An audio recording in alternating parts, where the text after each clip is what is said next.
Hi friends, welcome to my channel spicy sugar. ഇന്ന് രാവിലെ എനിക്കിന്ന് ഉച്ചയ്ക്ക് ഡ്യൂട്ടിക്ക് പോയാൽ മതിയായിരുന്നു. ഇന്ന് രാവിലെ ഞങ്ങളെല്ലാവരും കൂടി പറമ്പിലേക്ക് പണി ചെയ്യാനെ കൊണ്ട് ഇറങ്ങിയിട്ടുണ്ട്. നമുക്കവിടെ വാഴയൊക്കെ കൃഷിയുണ്ട്, അതുപോലെ കാച്ചിലും ചീനിയും ചേമ്പും ഒക്കെ ചെറുതായിട്ട് നമ്മൾ കൃഷി ചെയ്യുന്നുണ്ട്.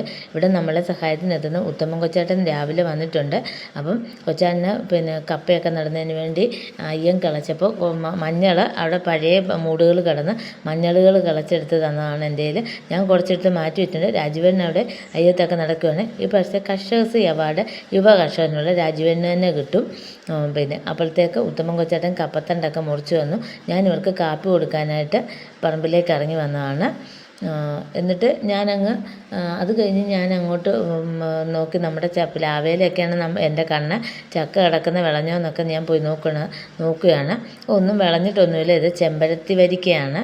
അത് കഴിഞ്ഞ് ഞാൻ അവിടെ കുറേ കൈതച്ചക്ക നിൽപ്പുണ്ടായിരുന്നു, അതൊക്കെ പോയി നോക്കിയിട്ട് വന്നു. അപ്പോൾ പിന്നെ അങ്ങനെ അങ്ങോട്ട് പോയപ്പോൾ അവിടോട്ട് നടന്ന് പോയപ്പോൾ ഒരു കുഞ്ഞ മാവുണ്ട്. അതിൽ മാങ്ങ ഉണ്ടായി കിടപ്പുണ്ട്. അതുപോലെ തന്നെ നമ്മുടെ ചുണ്ടയ്ക്ക, നമ്മൾ തോരനൊക്കെ ചുണ്ടയ്ക്കായ ഒക്കെ ഉണ്ട്. അപ്പോഴത്തേക്ക് രാജീവന് നമ്മുടെ കപ്പ നടാനുള്ള എല്ലാ കപ്പത്തണ്ടിൻ്റെ മൂട്ടിലെല്ലാം വളം ഇട്ട് കൊടുക്കുകയാണ്.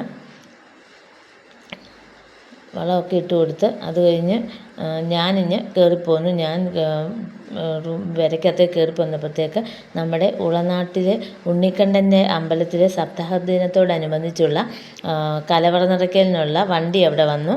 ഞാൻ അപ്പോഴത്തേക്ക് അവിടെ ചേട്ടന്മാരും ഒന്ന് വണ്ടി നിർത്തി. ഞങ്ങളുടെ വീട്ടിൽ ഞങ്ങൾ തേങ്ങയാണ് ഇന്ന് അമ്പലത്തിലേക്ക് കലവറ നിറയ്ക്ക് കൊടുത്തത്.